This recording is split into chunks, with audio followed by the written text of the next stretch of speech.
It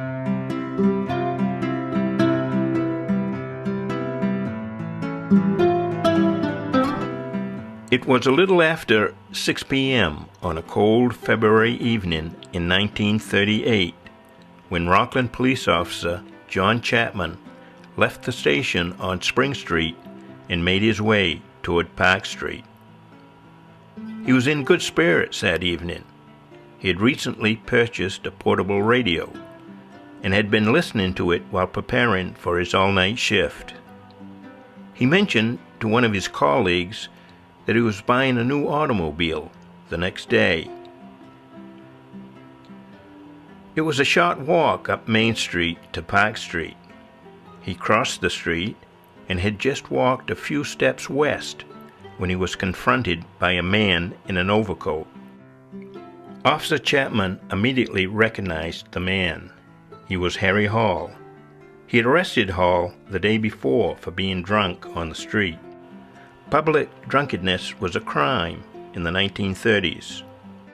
But it was the depth of the Depression, and rather than to arrest a person for being drunk on the street, which would result in a court appearance and fine, the officer would, more often than not, tell the inebriated person to go home. Officer Chapman found Hall on the street intoxicated the night before. He gave Hall the option of going home or being jailed.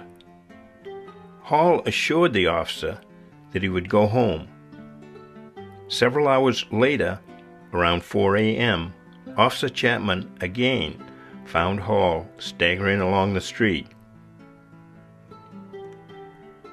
Hall spent the night in a warm cell. In those days, the city had their own court system. So when the court convened that morning, Hall appeared before the city magistrate. He was fined $5 plus $2.70 court costs for a total of $7.70. Now, Officer John Chapman was standing face to face with a man whom he may have saved from freezing to death the night before. Hall pulled a nickel-plated .32 caliber pistol from his overcoat pocket and asked, "How good are you on the draw?" and pulled the trigger.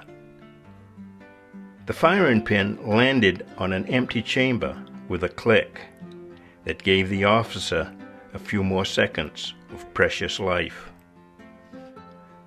But before the startled officer could react, Hall cocked the pistol and pulled the trigger again, sending a bullet into the right eye of Officer John Chapman. He slumped forward, face down, on the sidewalk. Hall put the revolver back into his overcoat pocket and stood against the wall where Sims' Restaurant once stood.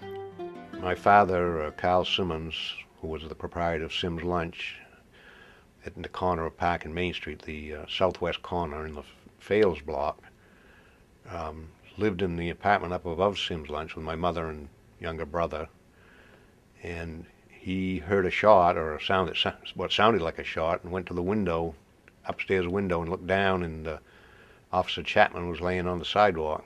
So he went down and approached the area, and there were some people gathering by then, or some that had actually witnessed what had happened, and they said that Harry Hall had shot Chapman, I believe in the forehead or the eye, somewhere in the face anyway. And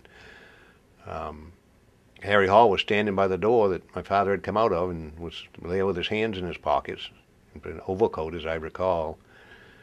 And so my father went back in past him and went up and called the police, and they showed up shortly after. My understanding is that, and there is an article in the paper that tells about this, that Harry Hall had been arrested for public intoxication earlier in the day, and whatever happened, he apparently had a grudge against Officer Chapman and killed him. Well, the other two people that I know of that were, at the site shortly after and had heard the shot, one was Charles Blaisdell, who worked in the Blaisdell Pharmacy across the street which became Goodnows eventually and had been a pharmacy before for many, many years. But anyway, he heard the shot and walked over to the scene. And also a friend of mine's father, Dana Libby, who was a teenager at the time, lived on Union Lane behind the Narragansett Hotel. He heard the shot and went down there, and he saw what had happened too. That's the only two people I know personally, besides my father, that were involved. Following the 1952 fire, which leveled that corner and two other corners at that intersection, my father had a small building built, a one-story building to replace that, and it became, originally was Charlie's Smoke Shop, and then it became Phil's Eats, and the last thing that was in there was a Mexican restaurant. And when Rite Aid built their building and bought up all the property on the rest of the block, they bought that corner and tore the building down and gave the property to the city with the condition that they make it into a city park, which they did.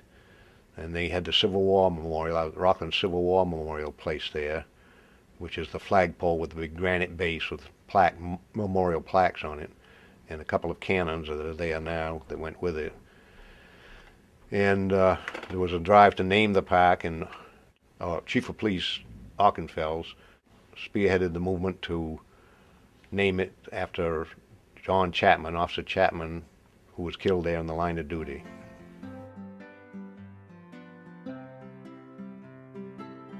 Harry Hall was tried and convicted of murdering Officer John Chapman.